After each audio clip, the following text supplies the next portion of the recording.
Naghigpit ng seguridad ang ilang paaralan kasunod ng trahedya sa Tacloban. Sa isang bayan sa Cebu, bawal nang madala ng cellphone o magdala ng cellphone ang mga estudyante sa loob ng paaralan. Nasa frontline ng balita niya, Simon Gualvez. Isa-isang pinabubukas at iniinspeksyon ng bawat bag ng mga estudyante sa Batasan Hills National High School sa Quezon City. Gumagamit pa nga ng handheld metal detector ang mga security guard para masigurong walang bit-bit na anumang mapanganib na bagay. Approve yan sa mga magulang. Yun nga lang, medyo hassle. Pabor po ako dyan pero malilate yung mga ibang bata kasi ang oras na ng pasok 6 o'clock eh. Bukod sa mga pampublikong paaralan, hinigpitan na rin ang seguridad sa mga private school. Gaya na lang sa St. Vincent Blessed School of Manila Incorporated kung saan kinakapkapan ng mga estudyante at chinecheck din ang bawat bag. Kahit gunting, bawal. Bawal din daw ang maglagay ng ballpen at lapis sa bulsa tuwing lalabas ng classroom. Right now, we believe that it's better safe than sorry. And for us here at St. Vincent, we uphold the value of safety talaga. Hindi po natin hawak yung isip ng mga kabataan ngayon eh. Kakatakot siya ngayon sa panahon na to, napaparanoid kami as a parent. Nilalagyan na lang ng pangalan ng mga kinumpiskang gamit at ibabalik din sa mga estudyante pag uwi nila. There's the communication with the guidance counselor, and you could also talk to your advisors or Higit pa sa inspeksyon, mas pinaigting din eskwelahan ang counseling sa mga mag-aaral. Pinaka-pinupunta namin sa bata ngayon is don't be afraid to reach out. Don't be afraid to speak up because we're always here to help. Approve na approve yan sa mga magulang pero sana raw consistent ito at hindi sa umpisa lang tapos magpepetiks kalaunan. Sa bayan naman ng Dumanhog sa Cebu, bawal magdala ng cellphone sa school ang mga estudyante. Kukumpiskahin yan. Magkakaroon na rin ng curfew sa mga internet cafe. Hanggang 8 p.m. lang pwede mga grade 10 student pababa, habang hanggang 10 p.m. naman ang iba pang mga menor de edad.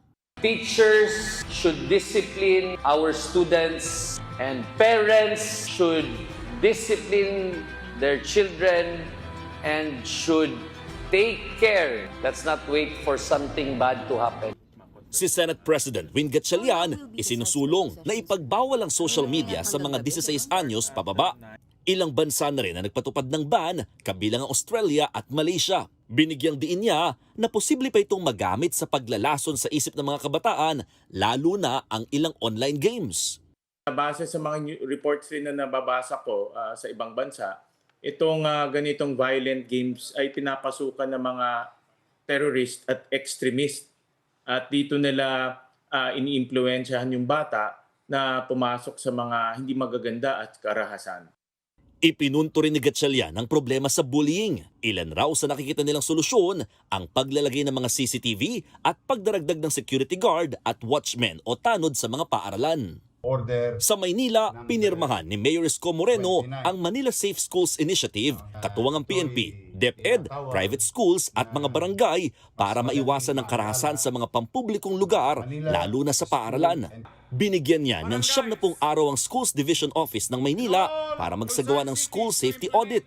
The order to strengthen our city's effort to prevent school-based and public mass casualty violence and direct the Manila Police District, DepEd Manila, to implement, coordinate, create preventive measure, safety and emergency response measure sa ating mga eskwelahan. Nauna nang nilinaw ng PNP, hanggang labas lamang ng mga paaralan ang pagpapatrol ng mga pulis, maliban na lang kung hihilingin ng presensya nila sa loob. Sa panahon ngayon na malaking hamon sa mga kabataan ng bullying na nauuwi sa karahasan, higit na kailangan ng mga paaralan ang pagkakaroon ng mga rehistradong guidance counselor na sila tututok pagdating sa psychosocial at mental health support ng mga mag-aaral. Ang problema, sa pinakahuling datos ng DepEd, nasa 4,000 lamang ang lisensyadong guidance counselor sa bansa. Malayo ito sa tinatayang higit 50,000 inaasahan para matugunan ang pangangailangan ng mga mag-aaral sa paaralan. Maraming concern ng mga teachers ngayon na hindi nila madisiplina yung mga bata because they are always prone to complaints ng estudyante. Child abuse. Pupunta po yan sa DepEd tapos yung DepEd pagagalitan yung schools. Nagbabalita mula sa frontline, Mon Gualvez, News 5. Mga kapatid, Cheryl Cosing po. Maging maalam at may pakialam sa mga napapanahong issue at headlines. Mag-follow at mag-subscribe na sa social media pages ng News 5.